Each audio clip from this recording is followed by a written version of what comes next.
Hello, welcome to சாலாஸ் kitchen. இன்னைக்கு நம்ம பார்க்க போறது உளுந்தும் பச்சரிசியும் வச்சு ஒரு சாதம் பார்க்க போறோம். அதுக்கு தொட்டுக்கிறதுக்கு ஒரு துவையல். பாருங்க, அதுக்கு தேவையான பொருட்கள் இங்க அரை ஆளாக்கு, அதாவது இந்த ஆளாக்குல ஃபுல்லா பச்சரிசி எடுத்திருக்கேன், சாப்பாட்டு பச்சரிசி.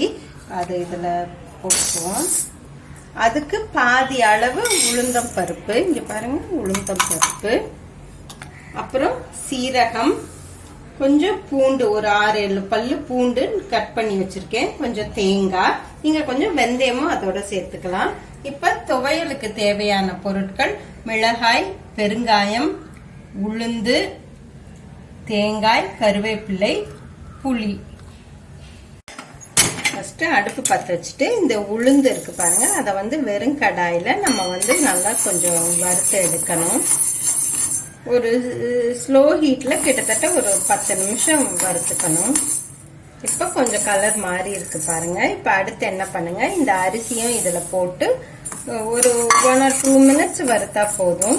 இப்ப நம்ம இந்த பொங்கல் பண்றோம் பாருங்க, பாசிப்பருப்பு போட்டு வெண்பொங்கல். அதுக்குமே நீங்க என்ன பண்ணலாம், பாசிப்பருப்பும் அரிசியும் இந்த மாதிரி நல்லா வறுத்து எடுத்துட்டு பிறகு நம்ம நல்லா ரெண்டும் ஆறுனதுக்கு அப்புறம் கழுவிட்டு யூஸ் பண்ணா ரொம்பவே ஒரு ஃப்ளேவர்ஃபுல்லா இருக்கும். இப்ப நிறுத்திட்டு இதை ஆற வைக்க போறோம். இப்ப வறுத்த உளுந்தம் பருப்பையும் அரிசியும் நம்ம தண்ணி ஊத்தி கழுவிக்கணுங்க. நல்லா ஒரு 2-3 தடவை கழுவிக்கோங்க. ஏன்னா ஃபர்ஸ்ட் கழுவுனீங்கன்னா பிறகு வறுக்க வராது, அதனால நம்ம வறுத்துட்டு கழுவுறோம். இப்ப இந்த 1/2 ஆளாக்கு அரிசி, 1/4 ஆளாக்கு உளுந்துக்கு 3 கப் தண்ணி எடுக்க போறோம், 3 டம்ளர். இப்ப இதுல அளந்து எடுத்துக்கோங்க.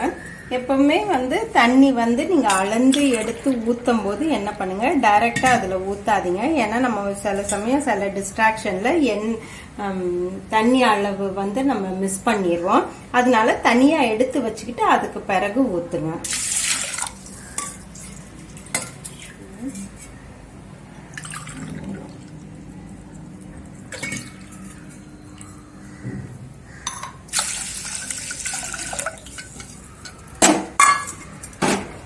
அதோட கொஞ்சம் சீரகம், அப்புறம் கொஞ்சம் பூண்டு, கொஞ்சம் தேங்காய்,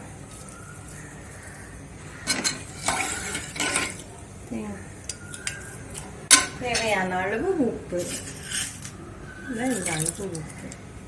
பிறகு கொஞ்சோண்டு பெருங்காயத்தூள் கொஞ்சம் சேர்த்துக்கோங்க, பிஞ்ச் பெருங்காயம். அடுப்பு பத்த வச்சுட்டு நம்ம என்ன பண்ண போறோம்னா, ஆவி வந்த உடனே விசில போடுங்க. விசில் போட்டுட்டு ஒரு சவுண்டுக்கு அப்புறம் நல்லா சிம் பண்ணி 10 மினிட்ஸ் வேக விட்டுறலாம். இப்ப நம்ம இந்த மிளகாயை முழுசா வறுக்க போறோங்க. முழுசா வறுக்கும் போது என்ன ஆகுது, சில சமயம் அந்த வெடிச்சு வெளியே வந்துடுது. அதனால இந்த மாதிரி ஏதாவது ஒண்ணு இது அல்லது கத்தி எடுத்து நடுவுல ஒரு ஓட்டை போட்டுருங்க. போட்டீங்கன்னா அது வெடிக்காது, வெடிச்சு வெளியே ஜம்ப் பண்ணாது. ஏன்னா இது பிச்சு போட்டு நம்ம வதக்கும் போது நம்ம ரொம்ப நெடி அடிக்கும், அப்புறம் இருமல் கிளப்பி விட்டுரும். அதுக்காக தான் நம்ம இப்ப முழுசா போட்டு வறுத்து எடுக்கிறோம். அடுப்பு பத்த வச்சுட்டு இப்ப இதுக்கு ரொம்ப முக்கியமான இன்கிரீடியன்ட் என்னன்னா இந்த எண்ணெய். இது என்னன்னா நல்லெண்ணெய். நல்லெண்ணெய் தாங்க இந்த துவையலுக்கு ரொம்ப ஒரு ஃபிளேவர்டா இருக்கும். எண்ணெய் கொஞ்சம் தாராளமா ஊத்திக்கணும். அப்ப எண்ணெய் காஞ்சிருச்சுன்னா நல்லா அந்த நல்லெண்ணெய் வாசம் நல்லா வருங்க. அப்ப அந்த ஸ்டேஜ்ல நீங்க ஃபர்ஸ்ட் பெருங்காயம் போடுங்க. கட்டி பெருங்காயமா இருந்தா அதை ஃபர்ஸ்ட் போட்டுருங்க. தூள் பெருங்காயம்னா நீங்க கடைசியில அரைக்கும் போது போட்டுக்கோங்க. பட் இப்ப ஃபர்ஸ்ட் கட்டி பெருங்காயம் அது பொரியுது. இப்ப அடுத்து என்ன பண்ண போறோம்னா, உளுந்து இந்த அளவு நம்ம உளுந்து சேர்க்கணும். அடுத்து இந்த மிளகாய் பாருங்க முழுசா போட்டுருங்க. இந்த அளவு மிளகாய் கொள்ளுங்க. ஏன்னா நம்ம இது ஒரு மாதிரி டீப் ஃப்ரை பண்ணி எடுக்கிறதுனால இது அவ்வளவு உங்களுக்கு காரம் தெரியாது.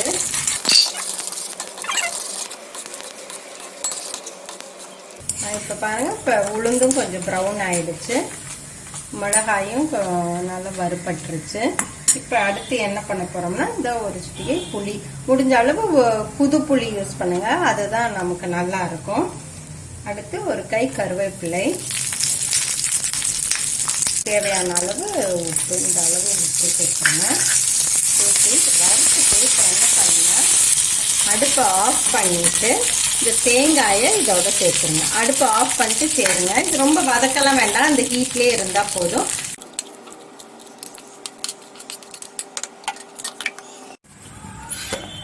பாருங்க அரைப்பட்டுருச்சு. அதாவது கொஞ்சம் கொரப்பாவே அரைச்சிக்கோங்க, அப்பதான் இது நல்ல டேஸ்டா இருக்கும். அடுத்து இந்த சாதத்தை திறந்து பார்க்கலாம்.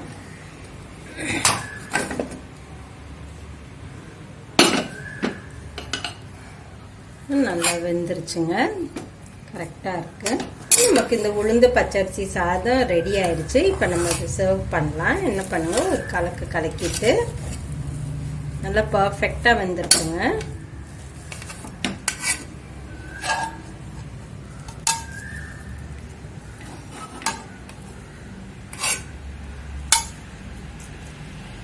இது எடுத்து இப்போ என்ன பண்ணுங்க, இந்த துவையல் வச்சுக்கோங்க. இந்த துவையலை வந்து இந்த சாதத்தில் போட்டு பிசைஞ்சு சாப்பிட்றதுக்கு ரொம்பவே டேஸ்டா இருக்கும். அது கூட 2 அப்பளம்.